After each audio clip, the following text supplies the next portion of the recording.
안녕하세요. 배본철 교수입니다. 성령의 삶 코스에 오신 것을 환영합니다.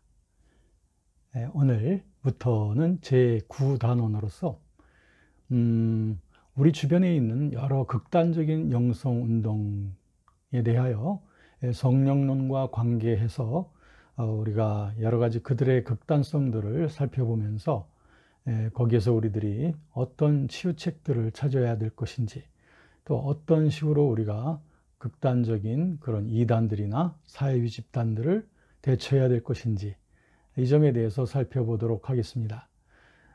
특별히 정통적인 기독교 신앙을 미혹하고 있는 여러 가지 종류의 극단적인 영성운동들이 과거에도 많이 있었고 현재 우리 주변에도 많이 있죠.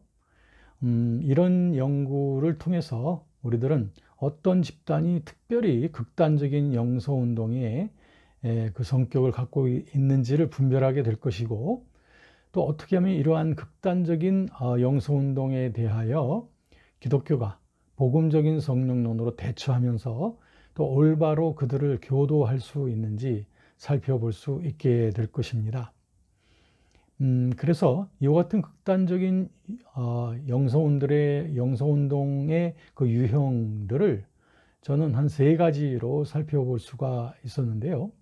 먼저 하나님의 말씀을 보면 디모데 후서 2장 15절 말씀에 보면, 내가 진리의 말씀을 옳게 분별하며 부끄러울 것이 없는 일꾼으로 인정된 자로 자신을 하나님 앞에 드리기를 힘쓰라 고 되어 있습니다. 그러므로 우리가 진리의 말씀을 올바르게 분별하고요, 부끄러움이 없는 일꾼으로 교회의 일들을 할 수 있도록 그렇게 힘을 써야 됩니다. 무엇보다도 우리 한국교회는요, 여러 이런 극단적인 영성운동들을 분별하고 대처하는 데 있어서의 커다란 어려움을 지금 현재 겪고 있습니다. 왜 그런가 하니, 여러분들은 주변에서 이상스러운 영성운동, 또 여러 이단들이 일어나고 있는 것을 알고 계실 겁니다. 그렇지만 어떤 것이 잘못된 이단인지, 어떤 것들이 사이비적인 건지, 그리고 어떤 집단이 극단적인 영성운동을 행하고 있는지 우리가 명쾌한 분별을 하기가 굉장히 힘든 것을 경험할 것입니다. 성경 데살로니가 후서 2장 9절부터 10절에 보면 이런 말씀이 있습니다.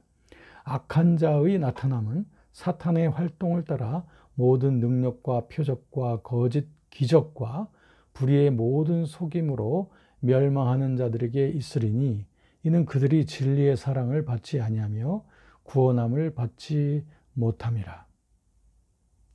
네, 오늘 말씀에서도 보는 것처럼 이런 악한 사단의 역사가 우리에게 다가올 때에 그것을 분별하기가 굉장히 힘들다라고 하는 겁니다. 특별히 사단의 역사는 여러 가지 신비로운 기적들, 또 예외적인 현상들을 동반하고 때로는 치유의 역사도 일어나게 하곤 하기 때문에 더욱더 그렇습니다. 자, 그래서 우리들은 이런 극단적인 집단들에 대해서 어떤 사람은 이렇게 말하고 또 어떤 사람은 저렇게 말하고, 이런 혼란스러운 현상은 비단 우리 개개인의 차원뿐 아니라 교단과 교단 사이에서도 서로 엇갈릴 수가 있는 것을 보게 되는 거죠. 그 까닭은 교단마다 성령론과 또 교회론, 또 구원론의 여러 그 교리적 강조점의 차이가 있기 때문에 그렇습니다. 그러다 보니까 결국 다양한 신학적 견해로 말미암아 엇갈리게 되면서 여러 극단적 영성운동들에 대해서도 모든 교단들이 함께 힘을 모을 수 있는 그 권위 있는 분별과 평가를 하지 못할 때가 많습니다. 어떤 영성운동 집단은 전에는 이단으로 판정됐다가 이제는 이단성 시비로부터 빠져나오는 경우도 있습니다. 왜냐하면 어떤 교단에서 인정하고 어떤 교단에서 인정하지 않고 하기 때문에. 심지어 그래서 이쪽 교단에서는 이단으로 판정이 난 집단이 저쪽 교단에서는 환영을 받아서 그 교단에 편입되어 버젓이 활동하는 경우도 있다 이거죠. 이런 혼잡스럽고도 매우 경솔한 영성운동의 그 평가를 통해서는 도저히 권위 있고 신뢰받을 만한 기독교의 위상을 이 세상에 보여줄 수가 없다 이 말이죠.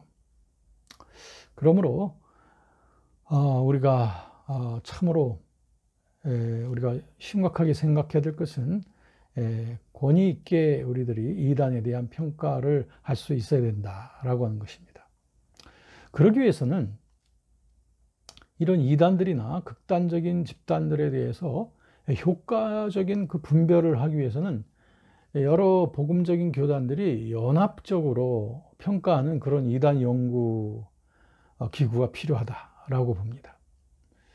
어떤 영성 운동 집단이나 이런 집단이 이단이냐 아니냐라고 하는 것을 가리는 일에 있어서 어떤 교단에서는 이것을 이단으로 결의하고 또 다른 교단에서는 이에 반발하거나 또 침묵하는 풍토에서는 극단적 영성운동에 대해서 공동 대책이 불가능합니다. 이단들에 대해서도 그렇고요. 각 교단의 평가가 서로 엇갈리고 힘이 분산되는 약점을 이용해서 이단들은 오히려 자기들의 정당성을 획득하고 세력 확장을 꾀해 온 것입니다.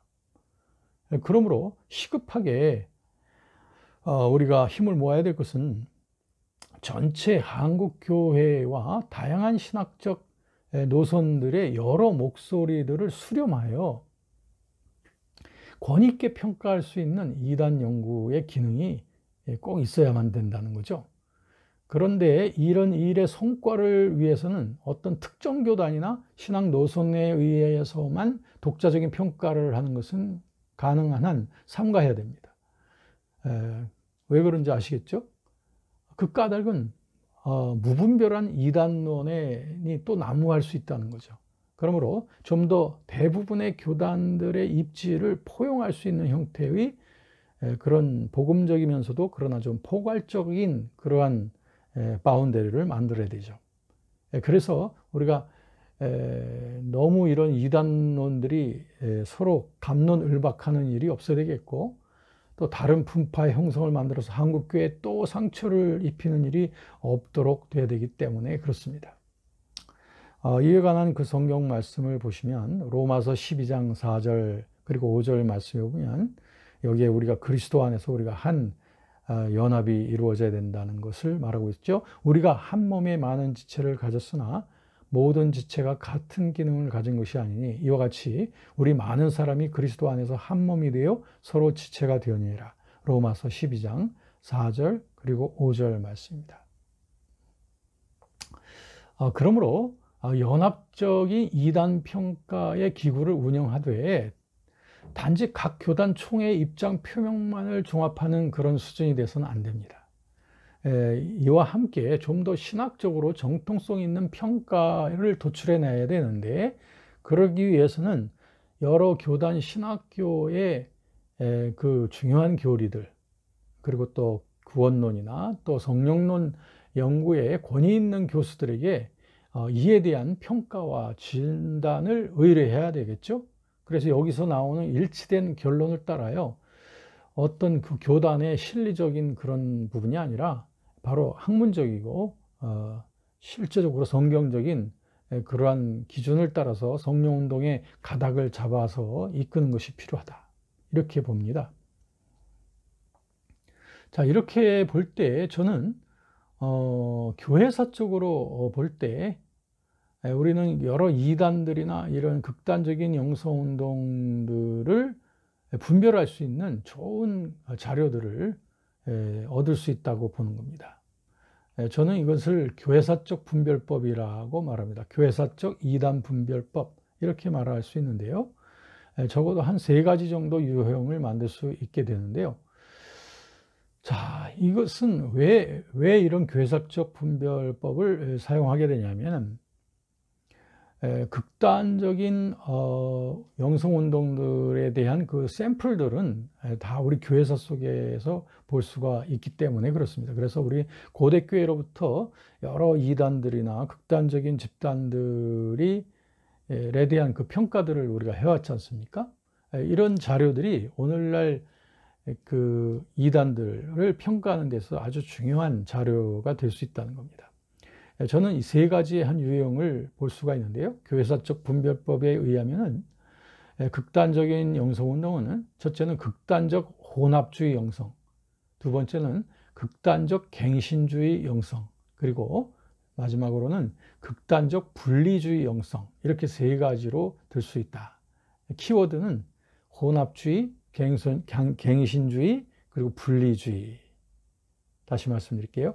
혼합주의, 갱신주의, 분리주의입니다. 이 세 가지 유형은 모두 처음 기독교가 시작될 그 고대교회 때에 나타난 심각한 이단들의 특성입니다. 이들 유형은 2000년 세계 교회사 속에서도 지속적으로 그 사례를 찾아볼 수가 있는 거죠. 그런가 하면 우리는 그동안 그 정통교회가 이들 세 가지 유형의 이단들을 어떻게 다뤄왔는가 하는 그 지혜를 또 교회 역사 속에서 발견할 수 있다 이거죠. 그래서 이 지혜를 우리가 적용하게 되면 우리는 어떤 한 교단이 아닌 모든 교단이 함께 극단적 영성운동들의 역사적 오류를 강력하게 지적하고 대처할 수가 있습니다. 뿐만 아니라 어떤 의심스러운 집단은 이 세 유형 중에 어디에 속해 있긴 하지만 그러나 그 정도에 있어서는 심각하거나 또는 심각하지 않을 수도 있죠. 그럴 경우에는 아주 심각할 경우에는 이단으로 정죄되지만 그러나 상당히 경미할 때는 그들을 정죄만 할 것이 아니라 오히려 그들을 잘 가르치셔서 진리의 길로 돌이킬 수 있게 하는 그런 우리 노력을 기울여야 되는 그런 통찰력도 얻게 되는 것이죠. 자, 우리들은 이 극단적 영성운동에 대한 분별과 대처에 있어서 먼저 우리가 어떤 그 마음을 가져야 될 것이냐, 한국교회가 가져야 될 그 우리의 태도, 중요한 태도를 우리가 먼저 살펴보았습니다. 그러므로 우리들은 이와 같은 그 한국교회가 힘있게 한 목소리를 내야 할 수 있어야 된다는 점, 그러기 위해서는 연합적인 우리 기구가, 분별 기구가 필요하다는 거, 그 다음에 그 분별의 그 기구, 분별의 그 도구로서는 교회사적 이단 분별법이 굉장히 중요한 자료가 된다라고 하는 것입니다. 그리고 그 교회사적 분별법에는 세 가지가 있다. 특별히 극단적 혼합주의 영성, 두 번째는 극단적 갱신주의 영성, 세 번째는 극단적 분리주의 영성, 이렇게 세 가지 유형으로 볼 수가 있다라고 하는 점을 살펴보았습니다. 이제 계속되는 저의 강의를 통하여 이제 이 세 가지 유형을 각각 어떻게 우리가 그 성격을 규정하고 또 어떻게 대처해야 될 것인지에 대해서 살펴보도록 하겠습니다. 지금까지 시청해 주셔서 감사합니다.